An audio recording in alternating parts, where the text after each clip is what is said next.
Lucas, Evangelio según San Lucas, capítulo 24, versículo 32 y el versículo 45. Ustedes ya no traen Biblia, ¿no es cierto? Leen todo aquí nomás directo. El contexto de este texto son esos dos que iban camino de Emaús, que eran discípulos del Señor, que tenían al Señor por muerto, pero el Señor se les apareció resucitado. Y entonces, después del encuentro con el Señor, se decían el uno al otro: ¿no ardía nuestro corazón en nosotros mientras nos hablaba en el camino y cuando nos abría las Escrituras? ¿A cuántos les gustaría tener la experiencia de que arda el corazón escuchando la palabra del Señor? Me parece a mí que el verbo arder ahí quiere decir que se encendió el corazón, se apasionó el corazón. ¿Cuándo fue eso? ¿Cuándo es que les ardió el corazón? ¿Cuándo fue que se apasionaron, se encendió el corazón? Cuando el Señor Jesucristo, que se les apareció en el camino, dice, nos abría las Escrituras. Quiero que piensen en eso. ¿Qué quisieron decir cuando dijo, cuando el Señor nos abría la Escritura? ¿Será que el Señor andaba con la Biblia así? Y el Señor en el camino le iba abriendo y decía, mire, lean lo que dice aquí Isaías 53. ¿A eso se referirá cuando dice que les abría la Escritura? No. El Señor no andaba con una Biblia. No existía la Biblia. Entonces, ¿a qué se refiere cuando dice que nos abría las Escrituras? De eso quiero hablarles, ¿eh?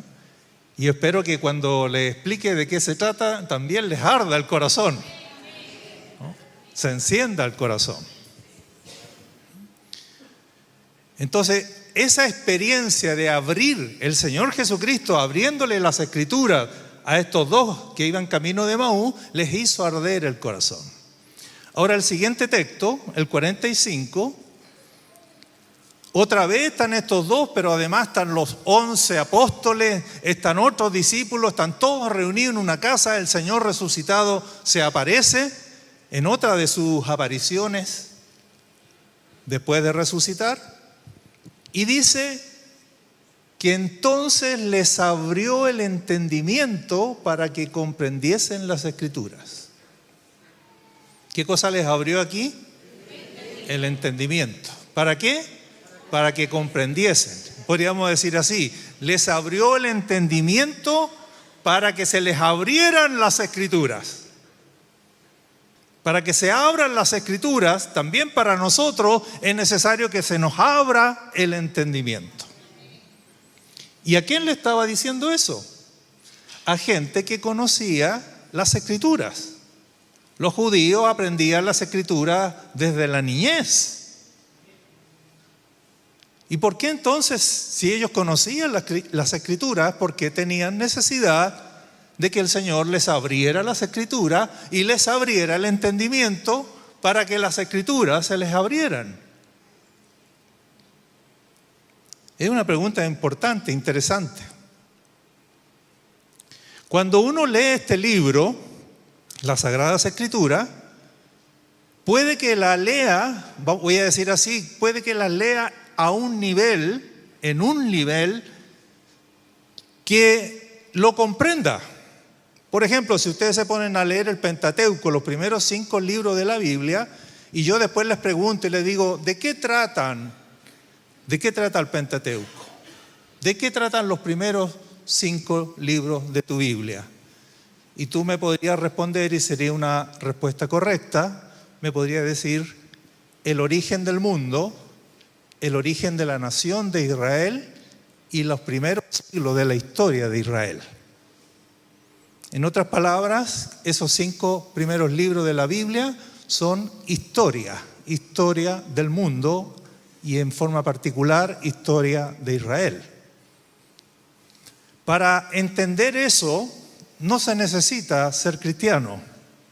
Cualquier persona podría tomar el libro como se toma cualquier libro y uno lo podría leer y podría tener una comprensión a ese nivel una comprensión de lo que está leyendo. Si uno sigue leyendo la Biblia y llega a los libros poéticos, va a decir, bueno, aquí me encontré con poesía. Aquí hay poesía. Y si luego salta al libro de Proverbios y de Eclesiastés, uno puede decir, aquí me estoy encontrando con sabiduría popular, sabiduría del pueblo de Israel. Y si luego sigue avanzando en su Biblia y te encuentras con los libros proféticos, entonces uno puede decir, aquí hay profecía. Y ese sería un nivel donde cualquiera de nosotros puede leer la Biblia y puede comprender en esos términos. Y vuelvo entonces a hacer la pregunta. ¿Qué quiere decir que Jesús les abrió las Escrituras? ¿Qué quiere decir que Jesús les tuvo que abrir el entendimiento para que las Escrituras se les abrieran? Quiere decir que hay un nivel mayor, que es el que Dios quiere que nosotros tengamos para leer las Escrituras de una manera diferente y nueva. Yo espero en esta mañana hacer este libro más amigable para ti y quiero animarte y despertar en ti un gran interés por leerlo, por escudriñarlo, por estudiarlo. Pero para ese efecto quiero llevarte a un nivel un poquito superior o bastante más superior de cómo hay que leer las Escrituras. Ese nivel del que quiero hablarte en esta mañana está cerrado para el intelecto. Nadie puede por sí mismo encontrar en este libro algo más que historia, algo más que poesía, algo más que sabiduría, algo más que profecía. Es un nivel que solo lo puede dar el Espíritu Santo. Y gloria a Dios porque el Espíritu Santo nos habita. Tenemos a ese. Voy a decir así, este libro, aunque tiene más de 40 escritores, tiene un solo autor. Escritores muchos. En un periodo de 1600 años, Dios levantó 40 escritores diferentes, de diferentes épocas, culturas, pero tiene un solo autor. ¿Quién es el autor de las Escrituras? Dios nuestro Padre. Toda la Escritura está inspirada por Dios nuestro Padre. El tema de las Escrituras, y ahí vamos entrando al punto que quiero llegar. El tema de las Escrituras es el Señor Jesucristo.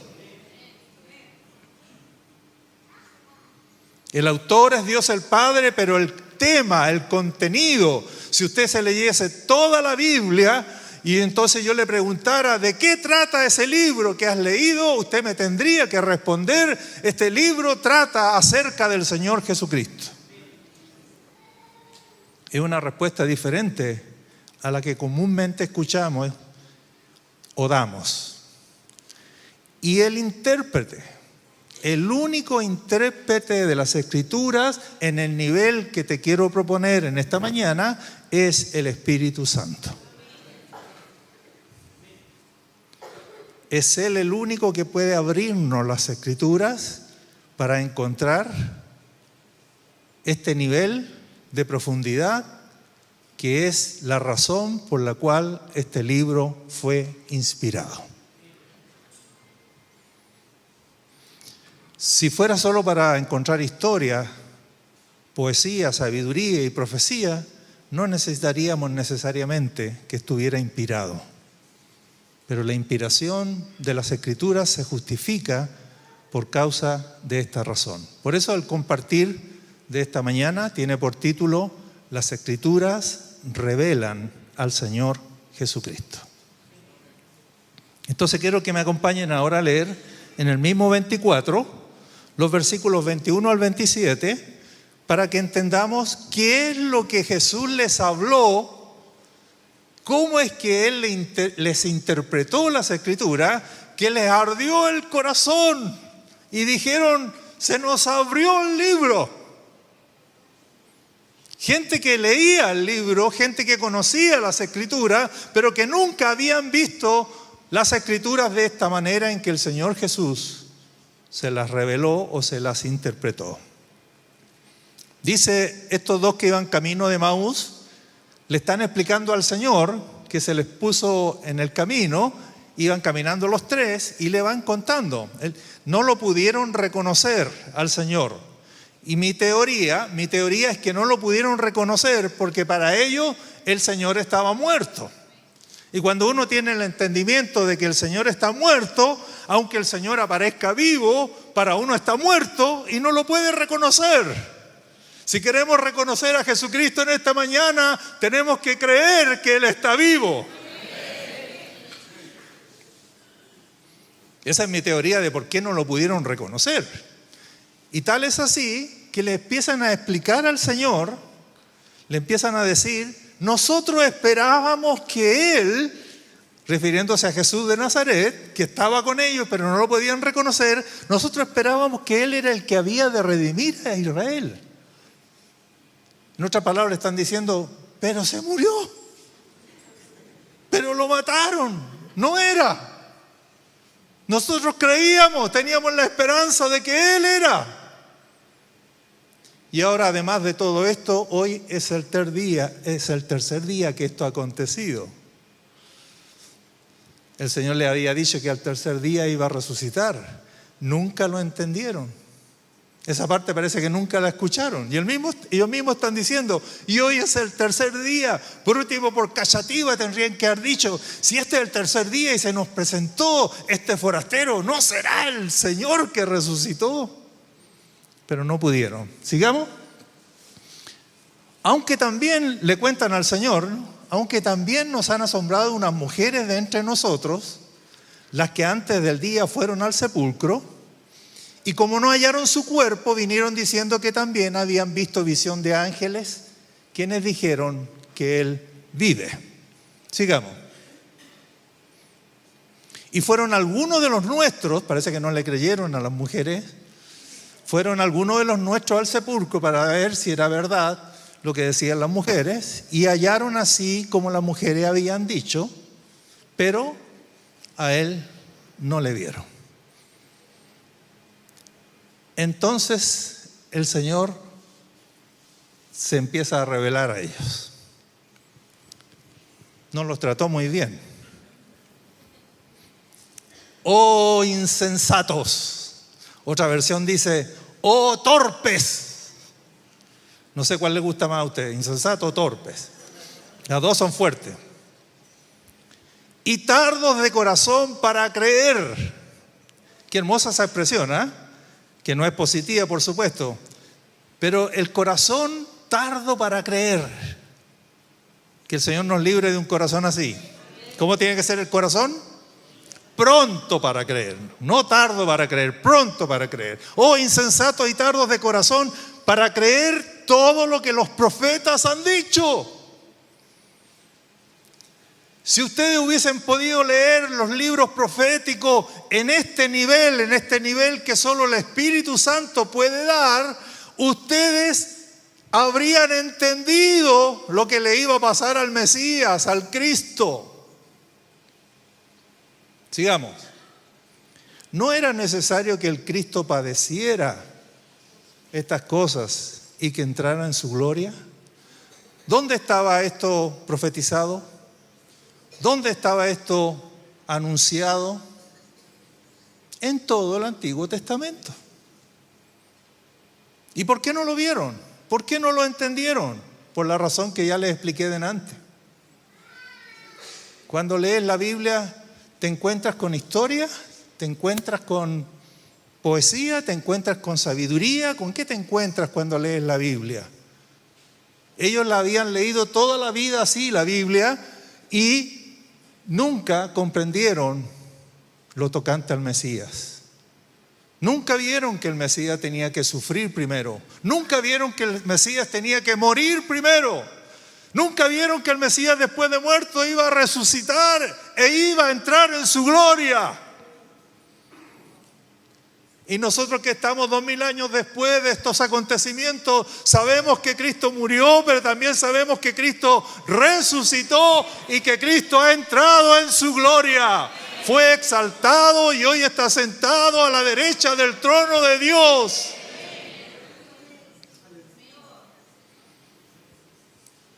Pero ellos no lo pudieron entender eso. Y miren lo que hizo ahora. Y comenzando desde Moisés, como me habría gustado ir en esa caminata, ¿no? Y comenzando desde Moisés, o sea, ¿desde dónde? Desde el Pentateuco, o sea, ¿desde dónde? Desde Génesis. Y comenzando desde el Génesis, Éxodo, Levítico, Número, Deuteronomio, y siguiendo por todos los profetas. La segunda sección en el canon hebreo se llama los profetas y comprende desde Josué en adelante, desde el libro de Josué. Y siguiendo por todos los profetas, les declaraba, aquí les comenzó a abrir las escrituras, les declaraba en todas las escrituras del Antiguo Testamento. ¿Qué cosa? Lo que de él decía. Lo que hablaban las escrituras, los 39 libros del Antiguo Testamento, ¿de quién hablaban? De Jesucristo. ¿A quién anunciaban? A Jesucristo. ¿A quién revelaban? A Jesucristo. ¿A quién mostraban? A Jesucristo. Esto nunca lo habían visto estos discípulos que iban camino de Emaús. Y el Señor, por primera vez, les abrió el entendimiento y entonces se les abrió el libro. Y empezaron a descubrir que en el libro se revelaba a Jesús, se revelaba al Mesías, se revelaba al Cristo prometido. Aleluya. Las Escrituras revelan al Señor Jesucristo. Vayamos al Evangelio de Juan ahora, capítulo 5, y desarrollemos este punto, este puntito de esa frase del Señor que les declaraba en todas las Escrituras lo que de Él decían. Tiene que haber sido una clase magistral, pero caminando.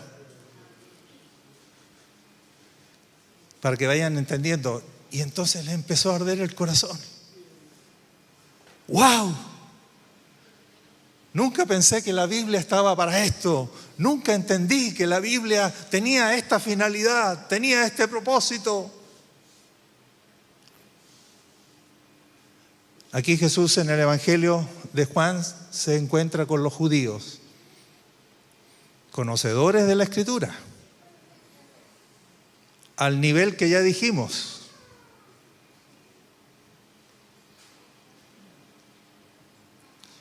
Y entonces el Señor les dice, escudriñad las Escrituras. En la versión, esta es la Reina Valera 60, está como un imperativo, o sea, como mandándoles a hacer algo que ellos no hacían. Pero la verdad es que los judíos escudriñaban la Escritura. Si hay un pueblo que es el pueblo de las Escrituras, es el pueblo israelita, el pueblo hebreo. Hasta el día de hoy uno va a Israel y encuentra a una especie de agrupación, los judíos ortodoxos, que esos que usan trencitas y que tienen una vestimenta particular, y esos judíos están consagrados a tiempo completo todos los días a leer y a estudiar la Torá.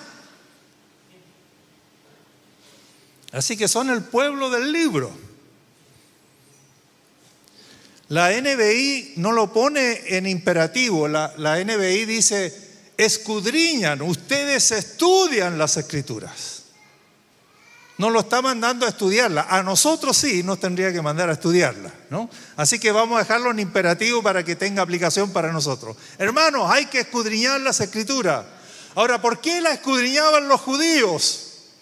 porque a ustedes les parece que en ellas tienen la vida eterna. Pregunto, ¿correcto o incorrecto?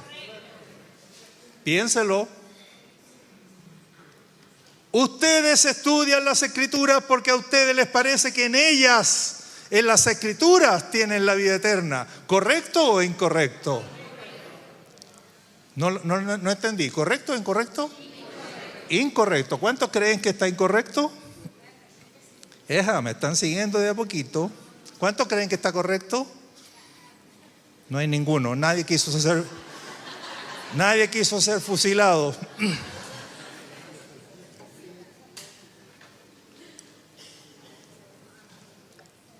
Estaba incorrecto. No es en las Escrituras que está la vida eterna. ¿Cómo lo sabemos que está incorrecto? Mire la frase que sigue. Y él les aclara a los judíos lo mismo que a los dos que iban camino de Emaús. Y ellas, las Escrituras, son las que dan testimonio de mí.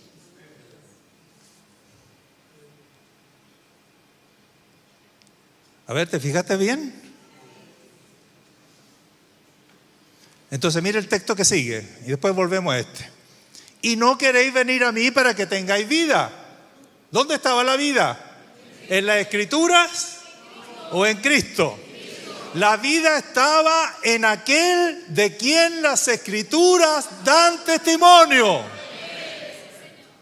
O sea, si ellos hubiesen leído correctamente las Escrituras, habrían tenido que entender que las Escrituras anunciaban, revelaban, mostraban a uno en quien está la vida.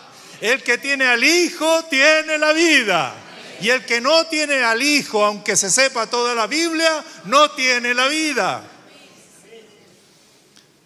Las Escrituras dan testimonio de mí y ustedes no quieren venir a mí para tener vida. Repito, la vida no está en las Escrituras, sino en aquel de quien las Escrituras hablan, de quien las Escrituras dan testimonio. Pero otra vez el Señor se manda una tremenda y dice: las Escrituras dan testimonio de mí. Y yo sé que estamos metidos en un problema porque uno dice: hermano, yo he pasado por Génesis y nunca me he encontrado con Cristo. He pasado por Génesis y ahí hablan de Adán. Y después aparece Abraham. Y después aparece Isaac, y aparece Jacob, y aparecen los hijos de Jacob, y aparece José. Y recorrí todo el Génesis y no me encontré con Cristo. Y viene Jesús y dice: las Escrituras dan testimonio de mí. Las Escrituras son testigos de mí. Me anuncian a mí, me profetizan.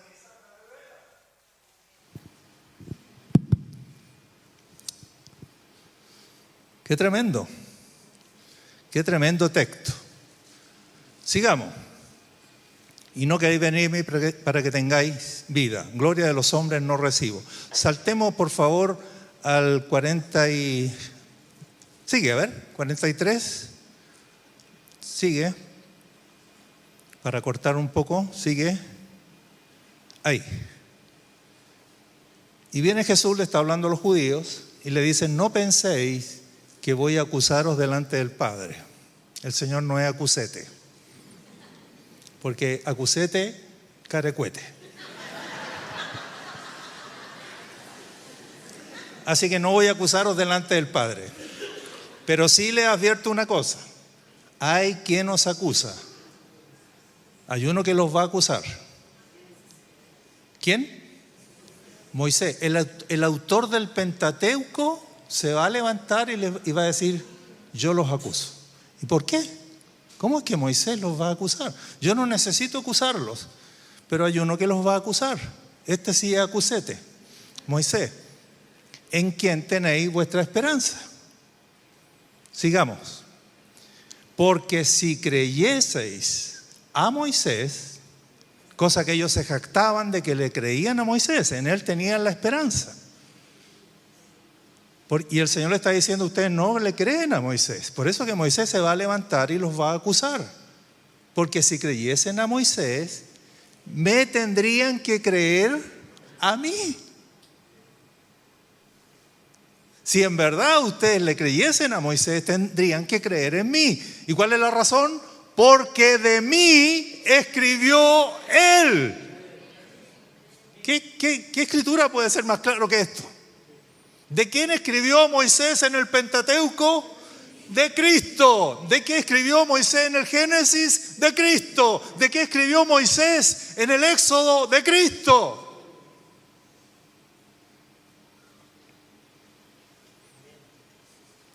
Para esto fue este libro inspirado por Dios el Padre, para revelarnos a su Hijo Jesucristo por medio de las Escrituras. Por supuesto, nosotros creemos en el Cristo de las Escrituras, no en el Cristo de los filósofos, no en el Cristo de los teólogos, en el Cristo de las Escrituras. Pero una cosa son las Escrituras y otra es el contenido de las Escrituras.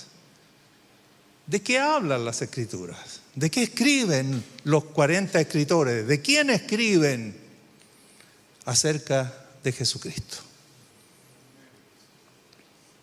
Hermano, ¿y dónde está Jesús dónde está Jesucristo en Génesis capítulo 1? Hagamos un pequeño ejercicio.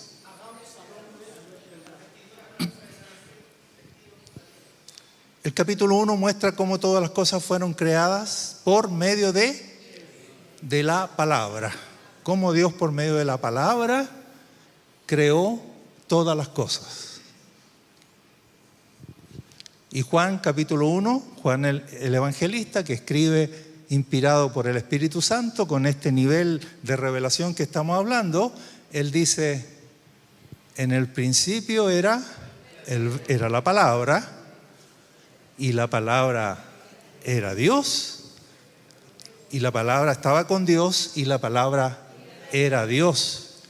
Y luego en el versículo 14 dice: y aquella palabra se hizo carne.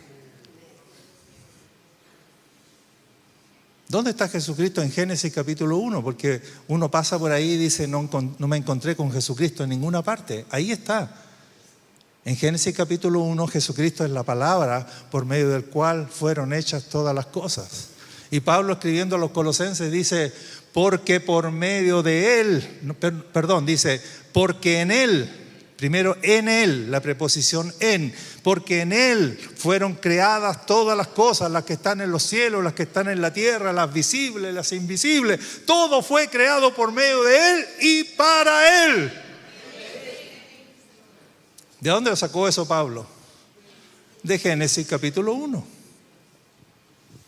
Y como mi hermano dijo muy bien, ¿dónde más está Cristo? En Génesis capítulo 1, en el propósito de Dios, cuando Dios dice: vamos a hacer al hombre, pero lo vamos a hacer a nuestra imagen. ¿Quién es la imagen de Dios según el Nuevo Testamento?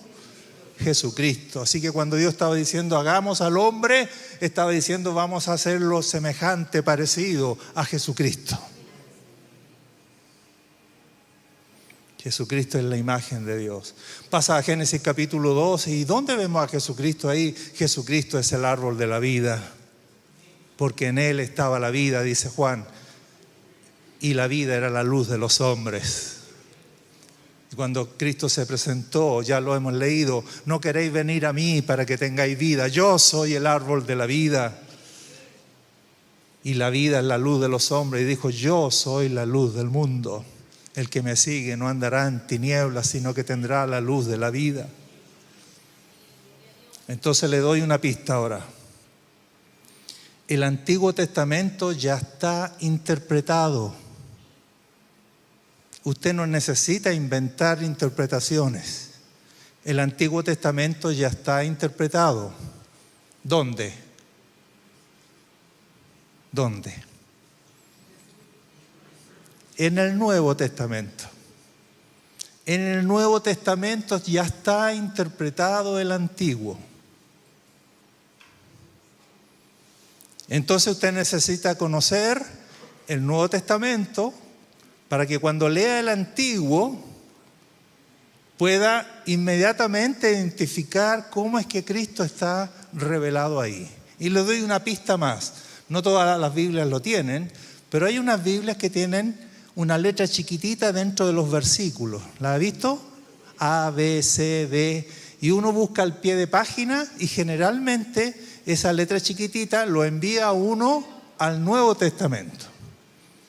Entonces, si uno sigue esa pista y va al Nuevo Testamento, va a descubrir que allí está interpretado esto que estoy leyendo en el Antiguo Testamento. Le pongo otro ejemplo, Éxodo 17. ¿De qué narra Éxodo 17? Narra del momento en que Dios ordena a Moisés pegarle a la roca para que de la roca fluyera agua. Y uno dice, hermano, no me vaya a decir que eso habla de Cristo. Sí, eso le voy a decir, que eso habla de Cristo. ¿Pero de dónde lo vamos a inventar? No tenemos que inventarlo. Pablo dijo en 1 Corintios 10, dijo que la roca que seguía a Israel era Cristo. ¿Y por qué tenía que ser golpeada la roca?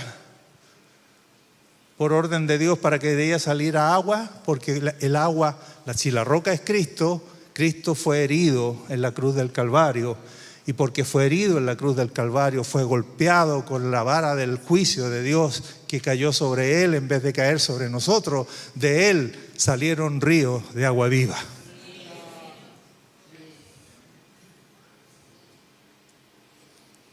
Entonces, cuando vamos al Pentateuco, ¿encontramos historia? Claro, encontramos historia.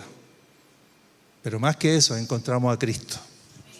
Cristo anunciado, Cristo con anticipación, ya mostrado, revelado. Déjame explicártelo así. Se cuenta la historia de Moisés. Ustedes van al Éxodo y ahí comienza la historia de Moisés, porque Dios va a levantar a Moisés como el gran libertador de Israel. Moisés es un libertador que salvó a Israel de la esclavitud de Egipto. Pero esa historia está contada de manera tan ordenada, con los episodios tan bien seleccionados, que cuando tú empiezas a leer la historia de Moisés, es casi inevitable que comiences a ver que se parece a la historia de Jesús. ¿Me sigues? Entonces, tú puedes simplemente ver a Moisés y hablar del hombre y de la historia y de este personaje, pero si tienes ya la revelación del Nuevo Testamento, la interpretación del Nuevo Testamento, te vas a dar cuenta que en esa historia de Moisés ya se nos está anunciando la historia de Jesús. Trataron de matar a Moisés para impedir que fuera el libertador, ¿recuerdan? Un edicto del faraón. Y a Jesús, que es el verdadero libertador, el verdadero y definitivo libertador, ¿quién trató de matarlo para que no llegara a ser ese libertador? Herodes.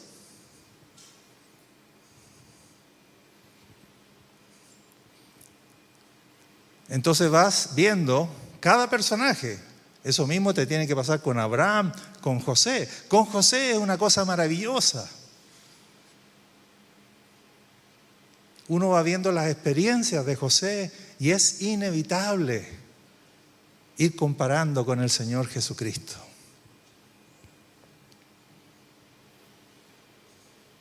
O sea que todo el libro del Antiguo Testamento, y no estoy diciendo con esto que no sea historia real, es historia real. Pero ahí está la inspiración que ordenó, seleccionó los elementos que se iban a contar de cada personaje. De tal manera que preanunciaran los sufrimientos de Cristo y las glorias que vendrían después de esos sufrimientos. Es como decir esto, hermanos. El Antiguo Testamento es exactamente igual al Nuevo Testamento, pero contado por medio de figuras, personajes, acontecimientos y símbolos. Pero el Antiguo Testamento no sería distinto al Nuevo. Es el mismo contenido del Nuevo, pero que está, vamos a decir así, tapado o está escondido detrás de personajes, de acontecimientos y de símbolos. Dios mandó a hacer a Israel un tabernáculo, ¿no? Éxodo, libro de Éxodo, con todos los detalles. Y a Moisés se le dice: tienes que ser fiel a todo, incluso a los detalles, las medidas, los colores, los materiales, todo. ¿Para qué? ¿Con qué finalidad? Bueno, tuvo una finalidad en ese tiempo. Dios vino a habitar allí. Pero ¿cuál era? ¿Qué profetizaba todo lo del tabernáculo? Juan 1:14 dice: y aquel verbo se hizo carne. Ese se hizo, se tabernaculizó. O sea que cuando el verbo se hizo carne, fue exactamente lo que revela el tabernáculo. O sea, el tabernáculo anunciaba el momento en que Dios se iba a hacer carne en la persona de su Hijo e iba a habitar entre nosotros. Entonces los israelitas, ¿qué experimentaban? La presencia de Dios morando en el tabernáculo. Pero todo eso anunciaba el bendito día en que el Verbo se haría hombre, se haría tabernáculo entre nosotros y nos habitaría para siempre. Aleluya.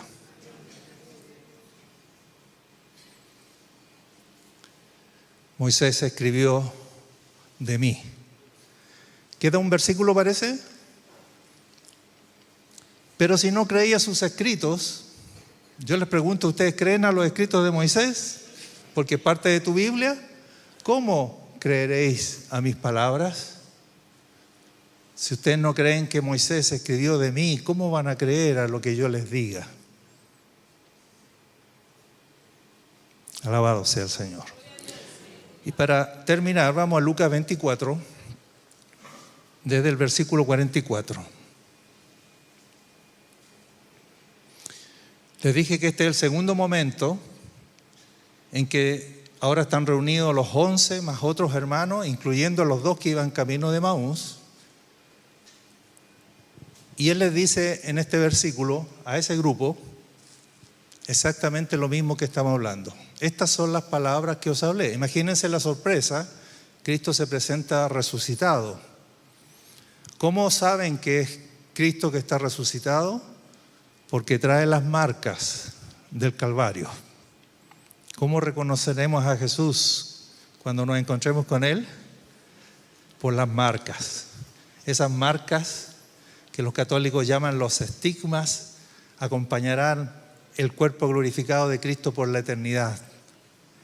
Porque esa es la manera en que lo vamos a reconocer.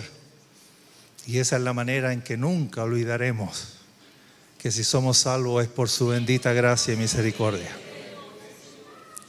Es para nosotros la necesidad de eso. Estas son las palabras que os hablé estando aún con ustedes, que era necesario que se cumpliese todo lo que está escrito de mí en la ley de Moisés, en los profetas y en los salmos. Este texto es maravilloso, es una joyita, guárdenlo, porque es el único texto del Nuevo Testamento donde se mencionan las 3 partes del canon hebreo. La primera parte del canon hebreo es la ley de Moisés, la Torá, el Pentateuco, como quiera llamarlo. La segunda parte del canon hebreo de libros son los profetas. Y la tercera parte comienza, que se llama los escritos, comienza con el libro de Salmos. Así que en la época de Jesús es probable que, como era el primer libro con que empezaba la tercera parte de los libros del Antiguo Testamento, Salmos, con el libro de Salmos probablemente lo llamaban Salmos. Pero miren lo interesante: las 3 partes en que se dividía el Antiguo Testamento en el canon hebreo, ¿qué dice Jesús de eso? Era necesario que se cumpliese todo lo que está escrito de mí en la ley de Moisés, en los profetas y en los salmos. Y ahora el texto que leímos delante: entonces les abrió el entendimiento. ¿Cuándo le abrió el entendimiento? ¿O en qué consiste, hermanos, que se abra nuestro entendimiento? Cuando tú entiendes, y espero que sea así a partir de ahora, de que este libro está escrito para mostrarte a Jesucristo desde Génesis hasta Apocalipsis. Ellos dijeron: ¡ah! De esto habla la Biblia. Este es el personaje principal de la Biblia. Jesucristo. Entonces se les abrió el entendimiento. Y cuando eso ocurre, entonces se te abren las Escrituras. Entonces el desafío que quiero dejarte en el nombre del Señor es que acércate ahora a este libro para encontrarte con Jesús. No importa dónde lo leas, no importa dónde lo abras, ya sabes que eso habla de Jesucristo. Y entonces dile: Padre, muéstrame a tu Hijo aquí en este capítulo, en este versículo, muéstrame a tu Hijo. Este libro es para encontrarse con Jesús.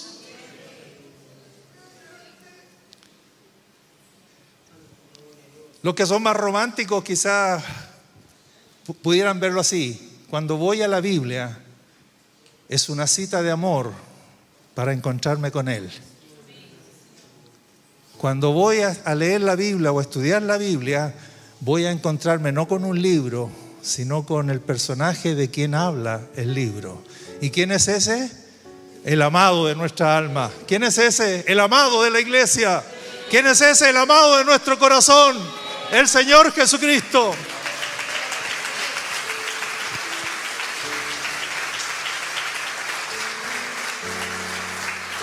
Y Él es la verdad. Y Él es la vida. Y Él es el camino.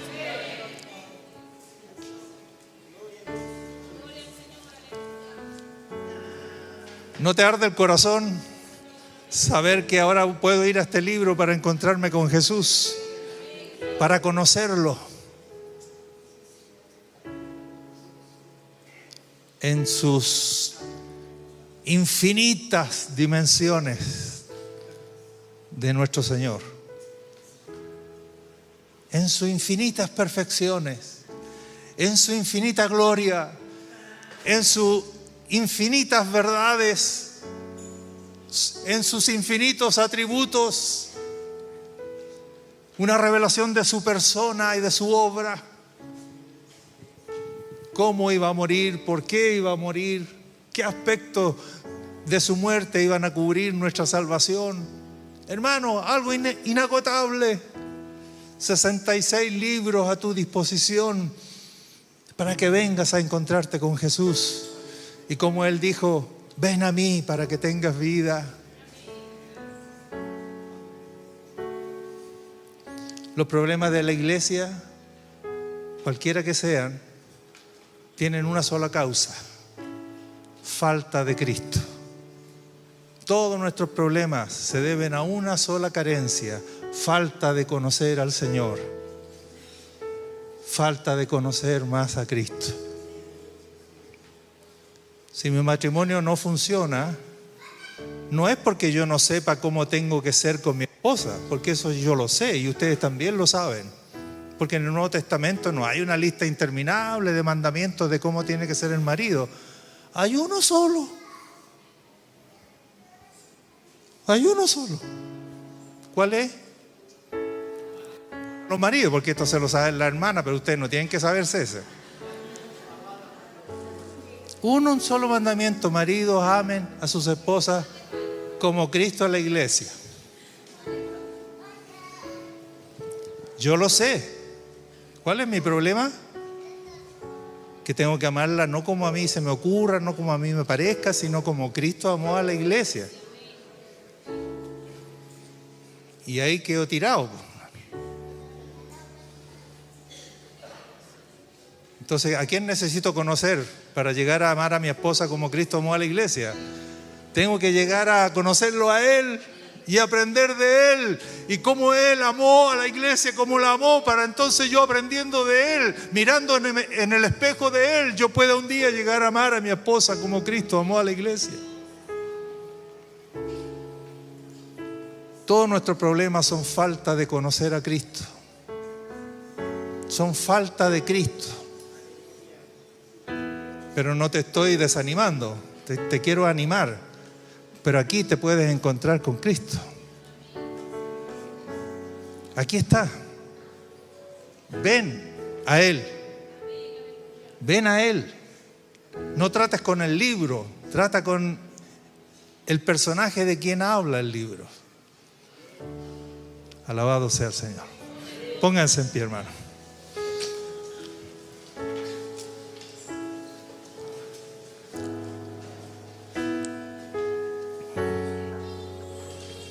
¿No ardía nuestro corazón cuando nos hablaba en el camino y nos abría las Escrituras?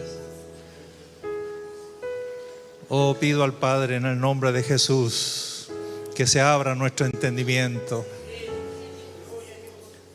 que vayamos un poquito más alto que simplemente leer historia, que simplemente leer poesía, sabiduría o profecía. Padre, revélanos a tu Hijo por medio de las Escrituras. Ábrenos también el entendimiento a nosotros para que el libro se abra en esta dimensión espiritual, en esta dimensión que solo el Espíritu Santo la puede dar. Alabado sea el Señor. Bendito sea el Señor. Bendito sea el Señor. La conclusión de este sermón es justamente lo que viene. No he terminado de leer en Lucas 24 cuándo es que lo reconocieron. ¿Cuándo es que lo reconocieron? Pero es ese momento exactamente lo que vamos a hacer hoy. Y yo espero que al comer del pan y beber de la copa seamos capaces también nosotros de reconocer al Señor que está en nosotros, que está aquí. Amén. Nos preparamos, no sé si, ¿qué viene ahora? La cena. Nos preparamos y los hermanos que van a servir, pasen por favor.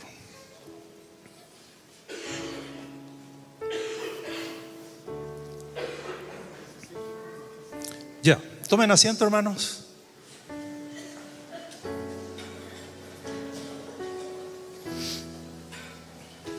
Miren, leamos el final de Lucas 24. Leamos el final para que vean cómo tiene relación con lo que vamos a hacer ahora. El 24, Lucas 24, versículo 30 al 32. Mire cómo reconocieron los que iban camino de Emaús al Señor. Dice que aconteció que estando sentado con ellos a la mesa, como estamos nosotros ahora, el Señor tomó el pan, lo bendijo, lo partió y les dio. Hasta ese momento ellos todavía no sabían que Él era Jesús de Nazaret, que había resucitado. Pero lo reconocieron cuando Jesús tomó el pan, lo bendijo, lo partió y les dio. Y mire el versículo que sigue. Entonces les fueron abiertos los ojos y le reconocieron. Ahora, en el momento que lo reconocieron, Él desapareció. Me guardo esa partecita que Él desapareció para después de lo que vamos a hacer nosotros. Pero reconocieron al Señor en el partimiento del pan. Padre, en el nombre de Jesús, tal cual como lo hizo Jesús, tomamos el pan, lo bendecimos, lo partimos y lo vamos a repartir para que cada uno de nosotros tome de ese pan y tome de esa copa. En el nombre de Jesús. Amén. Pueden repartir.